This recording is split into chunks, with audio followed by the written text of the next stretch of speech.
અને CV જે છે થિયોરિટિકલી કોન્સ્ટન્ટ રહેવું જોઈએ, should be constant at all temperature, બરાબર. પણ પ્રેક્ટિકલી જે છે એ પ્રપોઝનલ ટુ ટેમ્પરેચર છે. તો અહીંયા એક આ ફરક પડે છે કે ટેમ્પરેચરની સાથે સાથે સ્પેસિફિક હીટ બદલાય. સ્પેસિફિક એટલે તમને ખબર છે ને, specific heat of the gas અથવા તો specific heat of the water, એટલે એ શું છે, need of certain amount of energy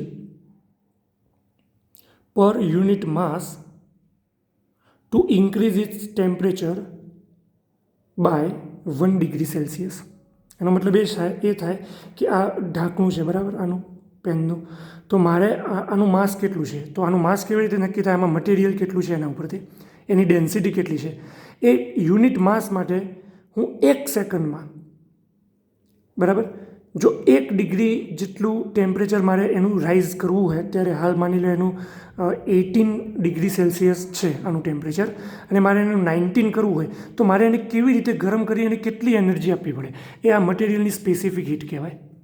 અને એવી જ રીતે આ મટીરિયલ છે, એ મટીરિયલનું માસ વધારે થઈ જાય અને હું કોઈક બીજા ટેમ્પરેચરમાં લઈ જાઉં 35 ડિગ્રી ઉપર, અને 35 ડિગ્રી ઉપર ફરીથી મારે એને 36 ઉપર લઈ જવું હોય, તો મારે એટલી જ એનર્જી આપવી પડે, તો એ સ્પેસિફિક હીટ ફિક્સ કહેવાય.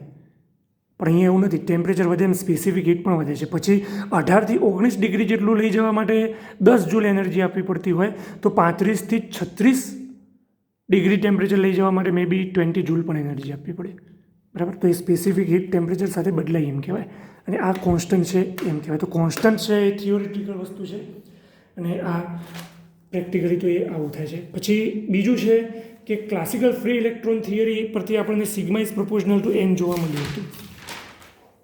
આ રહ્યું somewhere here. Sigma is proportional two tau also, and sigma A number of electrons ઉપર પણ આધાર રાખે છે. એક્સપેરિમેન્ટલી આ હોલ્ડ થતું નથી. Experimentally it is not true.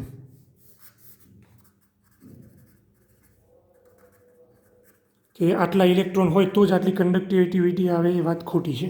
Experiment આપણને બતાવે છે, આપણે એક્સપેરિમેન્ટ જવાની જરૂર નથી. અને લાસ્ટ અને સૌથી most important, conductivity of semiconductor cannot explain.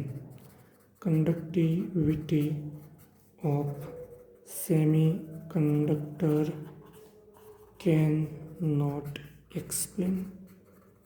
ખબર છે ને, PN જંક્શન ડાયોડ શરૂઆતમાં હોય ને પછી અચાનક વધી જાય વોલ્ટેજ આપો એટલે, બરાબર. આવી કંડક્ટિવિટી ના થવી જોઈએ. ડાયોડ કેરેક્ટરિસ્ટિક્સ, ડાયોડ એ સેમી કંડક્ટર છે ને, સેમી કંડક્ટર. તો એની અંદર આવું થાય કે અમુક એના કટ ઓફ વોલ્ટેજ આવે 0.7 ફોર જર્મેનિયમ અને એવા, તો એના પછી એ સડનલી એની અંદર એક્સપોનેન્શિયલ વધારો થાય. લિનિયર થતો હોય તો ઠીક છે, પણ એક્સપોનેન્શિયલ વધારો થાય, બરાબર.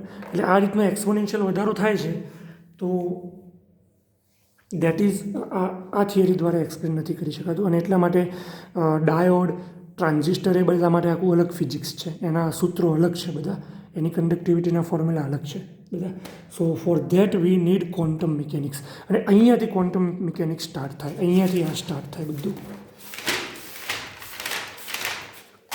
એનર્જી બેન્ડ ઇન સોલિડ એ આપણે જોયું. એના પછી આ પોર્શન, અને એના પછી આ model, Kronig Penney model, E k diagram, એ બધું શ્રોડિંજર ઇક્વેશન, બરાબર, એ બધું અહીંયાથી સ્ટાર્ટ થાય. એટલે આ જે હતું એ એક લાસ્ટ ક્લાસિકલ મિકેનિક્સ હતું, એ આપણે ટ્રીટ કરી લીધું, કેવી રીતે એનું ડેવલપમેન્ટ થયું છે ક્લાસિકલ થિયરીનું, એઝમ્પશન કેટલા છે એ થિયરી માટેના, એનું એક્સપ્રેશન કંડક્ટર માટે કરંટનું કેવું છે, એની એક્સપ્રેશન કંડક્ટિવિટી માટેનું કેવું છે, એનું થર્મલ કંડક્ટિવિટી કેવું છે, એના અમુક થર્મોડાયનામિક્સના ફોર્મ્યુલા આપણે એક્સેપ્ટ કર્યા છે, અને છેલ્લે સક્સેસ ક્યાં થઈ આ થિયરીની અને કઈ જગ્યા ઉપર ફેલ્યોર થઈ. આ સૌથી મોસ્ટ ઇમ્પોર્ટન્ટ વસ્તુ છે. Okay, so C you in to the next lecture.